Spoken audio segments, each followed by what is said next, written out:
Se você acompanha a Fórmula 1 além do que aparece no noticiário oficial, você está no lugar certo.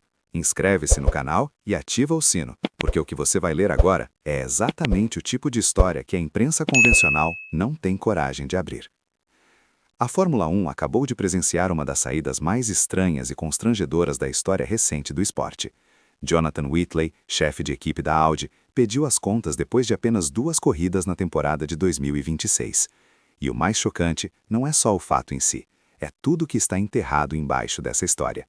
O que a imprensa alemã revelou, o que os bastidores confirmaram e o que a Audi está tentando a todo custo varrer para debaixo do tapete antes que o mundo perceba a dimensão real do problema.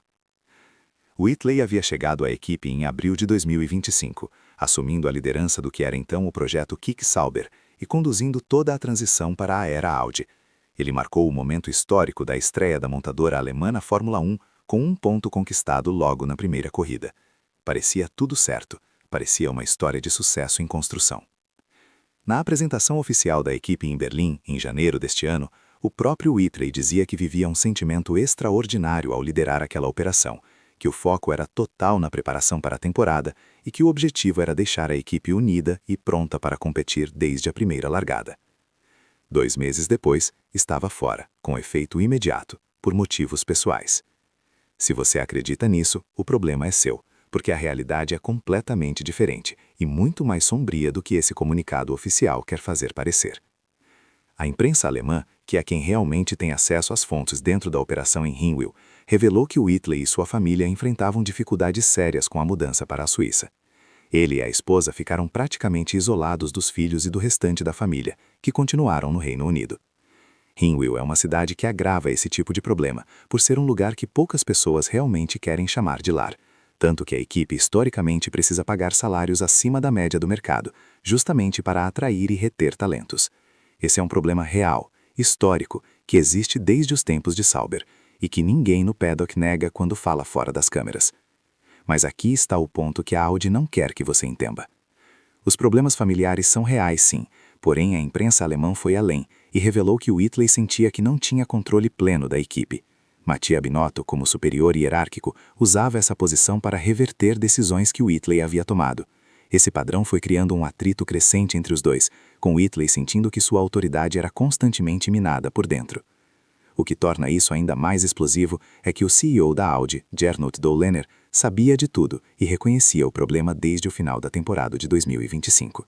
Já naquele momento, percebia que a dinâmica de dupla liderança entre Binotto e Whitley não era sustentável no longo prazo, mas não conseguiu agir porque ambos haviam sido contratados de forma independente por ele mesmo, e uma demissão precipitada de qualquer um dos dois seria uma admissão pública cara e constrangedora de que ele havia errado na montagem do próprio projeto. Dohlener colocou 2 líderes fortes no mesmo espaço sem definir quem manda de verdade, e ficou assistindo o problema crescer por meses sem conseguir resolvê-lo. O que é curioso e merece atenção é que publicamente Whitley jamais deixou transparecer qualquer sinal de insatisfação. Ele sempre se mostrou entusiasmado com o projeto Audi, parecia genuinamente alinhado com Binotto, satisfeito com a mudança para a Suíça e completamente comprometido com a causa. Nada do que disse em público dava qualquer indicação de que estava minimamente insatisfeito. Esse é o tipo de coisa que assusta muito mais do que uma briga aberta. Significa que a situação estava completamente mascarada, que o problema crescia em silêncio e que quando explodiu, explodiu de um jeito que a Audi não conseguiu segurar nem por mais alguns dias. Na última vez que Whitley enfrentou a mídia como chefe de equipe, após o Grande Prêmio da China, ele revelou que havia tido uma longa conversa com Binotto sobre o motor da equipe, que havia se tornado área de foco após as 2 primeiras etapas. Quando foi perguntado sobre o quão próxima a unidade de potência da Audi estava das melhores do grid, ele desviou a resposta dizendo que eram perguntas do tipo Mattia, não do tipo Jonathan. É uma forma bastante clara de dizer que não tinha acesso real às informações mais críticas do projeto. Um chefe de equipe que não tem acesso às informações técnicas mais sensíveis da própria equipe não é um chefe de equipe de verdade, é uma figura de vitrine. E o Whitley claramente não era o tipo de pessoa que aceitaria ficar nessa posição indefinidamente. 5 dias depois dessa entrevista, a demissão foi anunciada. E aqui entra a parte que torna tudo ainda mais interessante para a narrativa da temporada de 2026. Não foi a Audi que o procurou para dizer que estava na hora de ir embora. Foi a Aston Martin que chegou até ele com uma proposta que simplesmente não dava para recusar. A Aston Martin identificou Whitley como o perfil ideal para assumir o cargo de chefe de equipe, justamente porque a equipe precisava de alguém que entendesse de operações de fim de semana, de logística e de gestão, exatamente as áreas que Newey nunca teve nenhum interesse em absorver como responsabilidades de longo prazo. O raciocínio era simples: liberar Newey para focar exclusivamente no que ele faz de melhor, que é projetar carros de corrida, e colocar alguém com a experiência operacional de Whitley para cuidar de tudo o que acontece fora da prancheta de desenho. Então temos dois projetos em crise ao mesmo tempo, e Whitley saindo de um para entrar no outro. O que levanta uma questão que poucos estão fazendo abertamente, mas que todo mundo no paddock está pensando. Por que alguém trocaria uma equipe que marcou pontos na estreia por uma que não terminou nenhuma corrida? A resposta tem algumas camadas.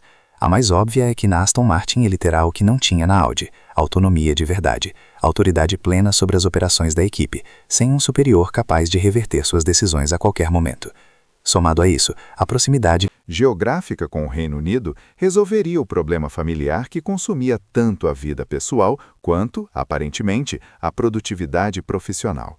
O campus da Aston Martin em Silverstone fica a apenas 32 quilômetros da sede da Red Bull, onde Whitley passou 19 anos de carreira. Seria literalmente um retorno ao território que ele conhece melhor do que qualquer outro lugar no automobilismo mundial.